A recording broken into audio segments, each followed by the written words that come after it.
ನಮಸ್ಕಾರ, ನೀವು ನೋಡ್ತಾ ಇದ್ದೀರಾ ಸ್ಪೀಡ್ ನ್ಯೂಸ್ ಕನ್ನಡ. ನಾನು ಸಂತೋಷ್ ಕಶ್ಯಪ್. ದ್ರಾವಿಡ ನೆಲ ತಮಿಳುನಾಡಿನ ರಾಜಕಾರಣದಲ್ಲಿ ಆದಂತಹ ಬದಲಾವಣೆಯನ್ನು ತಾವೆಲ್ಲರೂ ಕೂಡ ಕೇಳಿದ್ದೀರಾ, ನೋಡಿದ್ದೀರಾ. ಇತ್ತೀಚೆಗಷ್ಟೇ ತಮಿಳುನಾಡಿನ ನೂತನ ಮುಖ್ಯಮಂತ್ರಿಯಾಗಿ ಜನಪ್ರಿಯ ನಟ ತಳಪತಿ ವಿಜಯ್ ಅವರು ಮುಖ್ಯಮಂತ್ರಿಯಾಗಿ ಸರ್ಕಾರವನ್ನು ರಚನೆ ಮಾಡಿದ್ದಾರೆ. ತಾವು ಆರಂಭಿಸಿದಂತಹ ಟಿವಿಕೆ ಪಕ್ಷ ಮೊದಲ ಪ್ರಯತ್ನದಲ್ಲಿಯೇ ಬರೋಬ್ಬರಿ 106 ಸ್ಥಾನಗಳನ್ನು ಗಿಟ್ಟಿಸಿಕೊಳ್ಳುವಲ್ಲಿ, ಅಂದರೆ ಬಹು ಆಶ್ಚರ್ಯಕರವಾದಂತಹ ಬೆಳವಣಿಗೆ.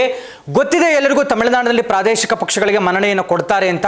ಅದರಲ್ಲೂ ಕೂಡ ಸಿನಿಮಾ ನಟರಿಗೂ ಒಂದು ಹಾದಿ ಏನಿದೆ, ಸಿನಿಮಾ ನಟರಿಗೆ ಬಹಳ ಬೇಗ ಮಣೆ ಹಾಕ್ತಾರೆ ಅನ್ನುವಂಥದ್ದನ್ನು ಮತ್ತೊಮ್ಮೆ ಸಾಬೀತುಪಡಿಸಿದಂಥದ್ದು ತಳಪತಿ ವಿಜಯ್ ಅವರು.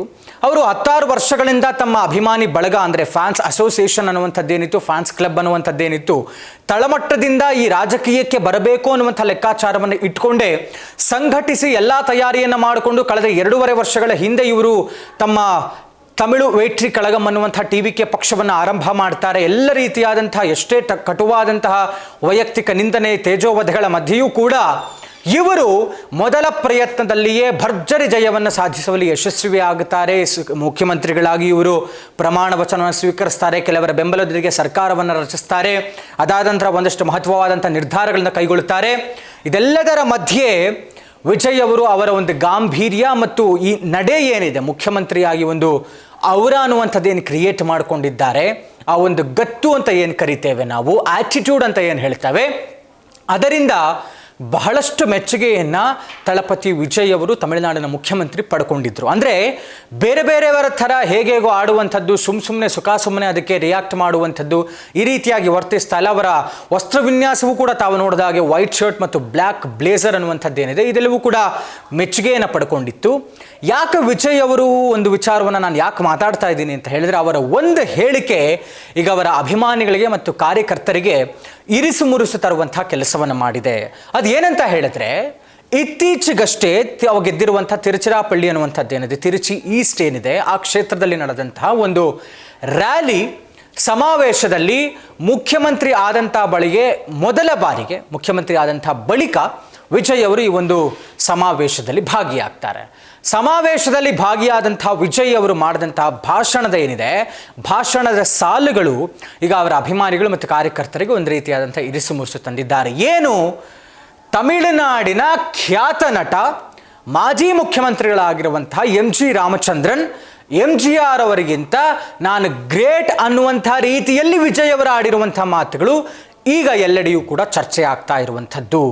ಅವರು ತಿರುಚಿ ಈಸ್ಟ್ನಲ್ಲಿ ಆದಂತಹ ಒಂದು ಸಮಾವೇಶದಲ್ಲಿ ಮಾತನಾಡ್ತಾ ಆಡಿದಂತಹ ಮಾತುಗಳು ಏನಿತ್ತು, ವಿರೋಧ ಪಕ್ಷದವರು ನಾವು ಇವರ ಸರ್ಕಾರವನ್ನು ರಚಿಸಲಿ ಒಂದು 6 ತಿಂಗಳು ಕಾದು ನೋಡೋಣ ಅಂತ ಹೇಳಿದ್ರಲ್ಲ, ಅವರಿಗೆ 6 ದಿನವೂ ಕೂಡ ಕಾಯಕ್ಕೆ ಆಗ್ತಾ ಇಲ್ಲ ಅನ್ನುವಂಥ ನಿಟ್ಟಿನಲ್ಲಿ DMK ಪಕ್ಷ ಏನಿದೆ, ಮಾಜಿ CM ಸ್ಟಾಲಿನ್ ಏನಿದ್ದಾರೆ, ಅವರಿಗೆ ವಾಗ್ದಾಳಿನ ನಡೆಸುವಂತಹ ಕೆಲಸವನ್ನು ವಿಜಯ್ ಅವರು ಮಾಡಿದ್ರು. ಅದಾದ ನಂತರ ಮುಂದುವರೆದಂತೆ ಟಿವಿಕೆ ಪಕ್ಷಕ್ಕೆ ಇಡೀ ತಮಿಳುನಾಡಿನ ಜನತೆ ಏನೋ ಒಂದು ಬೆಂಬಲವನ್ನು ಕೊಟ್ಟಿದ್ದಾರೆ, ಅದಕ್ಕೆ ಅವರಿಗೆ ಮತದಾರರಿಗೆ ಧನ್ಯವಾದಗಳನ್ನು ತಿಳಿಸ್ತಾ ವಿಜಯ್ ಅವರು ಮಾತಾಡ್ತಾ ಹೇಳಿದಂದು, ತಾವು ಅಭೂತಪೂರ್ವವಾದಂಥ ಬೆಂಬಲವನ್ನು ಟಿವಿಕೆ ಪಕ್ಷಕ್ಕೆ ಮತ್ತು ನನಗೆ ಕೊಟ್ಟಿದ್ದೀರಾ, ಅದರ ಪ್ರಕಾರವಾಗಿ ನಾನು ಮುಖ್ಯಮಂತ್ರಿ ಆಗಿದ್ದೇನೆ, ತಮಗೆಲ್ಲರಿಗೂ ಧನ್ಯವಾದ ಅಂತ ಹೇಳಿದಂಥ ವಿಜಯ್ ಅವರು ಅದಾದ ನಂತರದಲ್ಲಿ ಮುಂದುವರಿತಾ ಹೇಳ್ತಾರೆ, ನನ್ನನ್ನು ಎಲ್ಲರೂ ಕೂಡ ಈ ಖ್ಯಾತ ನಟ, ತಮಿಳುನಾಡು ಕಂಡಂತಹ ಖ್ಯಾತ ನಟ ಮತ್ತು ಮಾಜಿ ಮುಖ್ಯಮಂತ್ರಿಗಳು MG ರಾಮಚಂದ್ರನ್ ಅವರಿಗೆ ಹೋಲಿಸ್ತಾ ಇದ್ದಾರೆ. ಆದರೆ ನನ್ನ ಪ್ರಕಾರ ನಾನು ಅದನ್ನೂ ಮೀರಿದಂಥದ್ದು. ಯಾಕೆ ಅಂದರೆ ಇಡೀ ಭಾರತದ ರಾಜಕೀಯ ಇತಿಹಾಸದಲ್ಲಿಯೇ ಪ್ರಪ್ರಥಮ ಬಾರಿಗೆ ಓರ್ವ ಸಿನಿಮಾ ನಟ ಮುಖ್ಯಮಂತ್ರಿ ಆದಂಥ ಉದಾಹರಣೆ ಅಂತ ಅದು ಹೇಳಿದ್ರೆ ಅದು MG ರಾಮಚಂದ್ರನ್. MGR ಅವರೇ ಅದೊಂದು ಏನು ಹೇಳ್ತಾರೆ, ಆ ಹಾದಿಯನ್ನು ಹಾಕೊಟ್ಟಂಥದ್ದು, ಆರಂಭ ಮಾಡಿದಂಥದ್ದು, ಮುನ್ನುಡಿ ಹಾಡಿದಂಥದ್ದು.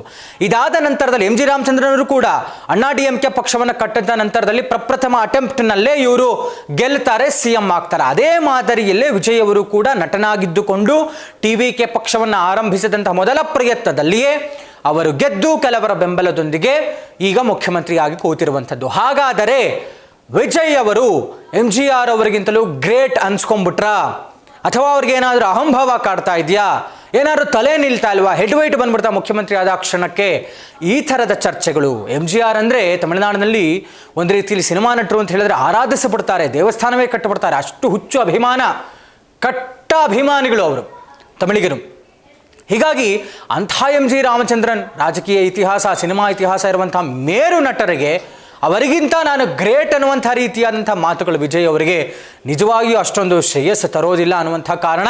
ಹೀಗಾಗಿ ಅಭಿಮಾನಿಗಳಲ್ಲಿ ಮತ್ತು ಕಾರ್ಯಕರ್ತರಲ್ಲಿ ಬೇರೆ ಬೇರೆ ರೀತಿಯಾದಂಥ ಚರ್ಚೆಗಳು ಈಗ ವಿಜಯ್ ಅವರ ಒಂದು ಹೇಳಿಕೆ ಮೇಲೆ ಹುಟ್ಕೊಂಡಿರುವಂಥದ್ದು. ಒಟ್ಟಾರೆ ಇದು ವಿಜಯ್ ಅವರು ಬೇಗಂತ ಮಾತಾಡಿದ್ದ ಅಥವಾ ಬೇರೆ ರೀತಿಯಲ್ಲಿ ಅರ್ಥೈಸಿಕೊಳ್ಳಲಾಗಿದೆ ಅನ್ನುವಂಥದ್ದಕ್ಕೆ ಏನಾದರೂ ರಿಯಾಕ್ಷನ್ ಕೊಡ್ತಾರಾ, ವಿಜಯ್ ಅವರ ಮಾತುಗಳೇನಾಗಿರುತ್ತೆ, ಇದು ಎಲ್ಲಿ ತನಕ ಹೋಗಿ ನಿಲ್ಲುತ್ತೆ ಅನ್ನುವಂಥದ್ದನ್ನು ನಾವು ಕಾದು ನೋಡಬೇಕಾಗಿದೆ. ಇದಾಗಿತ್ತು ಇವತ್ತಿನ ವಿಶೇಷ. ನೋಡ್ತಾ ಇರಿ ಸ್ಪೀಡ್ ನ್ಯೂಸ್ ಕನ್ನಡ, ಸುದ್ದಿ ನಿಮ್ಮದು, ವೇಗ ನಮ್ಮದು.